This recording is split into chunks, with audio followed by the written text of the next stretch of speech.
បាទមានរូបសំណាកព្រះពុទ្ធមួយអង្គបាទនៅលើដីហើយគាត់ក៏បានបរោះនេះក៏បានបើកបាទនឹងបាទយកកំបិតបើកនឹងឃើញត្រាមានតម្លៃរាប់ពាន់ឆ្នាំបាទនៅក្នុងហ្នឹងបងណាបាទហើយវាមានតម្លៃ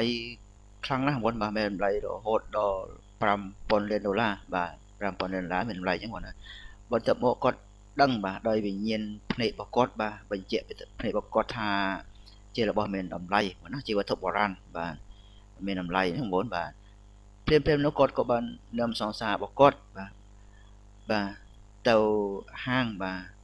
ទៅផ្សារវត្ថុបុរាណគាត់ក៏បានកលេចមើលជុំវិញបាទតបបាទទៅមកគាត់ក៏បានអង្គុយចុះបាទគាត់បានអង្គុយចុះហើយគាត់បានដុតអារម្មណ៍ទៅលើខ្សែដៃបាទហើយក៏បានធ្វើឲ្យចាស់ហាងហ្នឹងចាប់អារម្មណ៍បាទអ្នកលក់ហ្នឹងបាទក៏លេចមើលចាប់អារម្មណ៍ហើយអ្នកលក់ហ្នឹងក៏បានធ្វើមិនដឹងបាទធ្វើមិនលឺបាទគាត់ក៏បានបាទបរិសុទ្ធហ្នឹងក៏បានលើកកូនពេងបាទលើកលើហើយបន្ទាប់មកគាត់បានសួរថាតម្លៃលក់ប្រមាណបាទលក់ឬអត់ឲ្យលក់តម្លៃប្រមាណឃើញអ្នកលក់បាទបាត់បាទមិនបានយកចិត្តទុកដាក់ដូច្នោះបរិសុទ្ធនោះក៏ឆ្លាតបាទបរិសុទ្ធឆ្លាតនោះក៏លើកពេងឡើងបាទលើកពេងឡើងហើយសួរតម្លៃបាទសួរតម្លៃដល់ម្ចាស់ហាងហ្នឹងបាទគឺ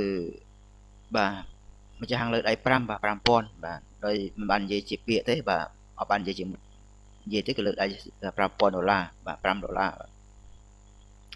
ទៅមកគាត់ក៏បានសួរបាទអ្នកលក់ថាអាកាក់ចាស់ហ្នឹងបាទបោះចោលបានអត់បាទម្ចាស់ហាងខឹងបាទប្រាប់គាត់ឲ្យចាក់ចេញបាទចាក់ចេញទៅបាទចេញទៅបាទបរិសុទ្ធនោះក៏បានទាញលុយបាទ$800បាទពីកាបូបបាទឲ្យទៅអ្នកលក់បាទអ្នកលក់ខឹងដែរប៉ុន្តែនៅតែបាទយកបាទលុយដែរទេបាទទៅមកបរិសុទ្ធនោះក៏បានយកបាទទំនិញនោះបាទ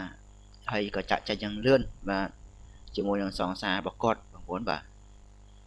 សង្សាររបស់គាត់គឺចង់ដឹងបាទឆ្ងល់បាទអំពី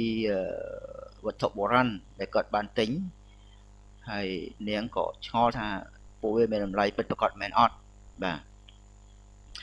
បរិសុទ្ធនោះក៏បាននិយាយថាកាក់ហ្នឹងបាទតែមួយហ្នឹងគឺមានតម្លៃ$5000បាទ$5000បាទ$5000សង្សាររបស់គាត់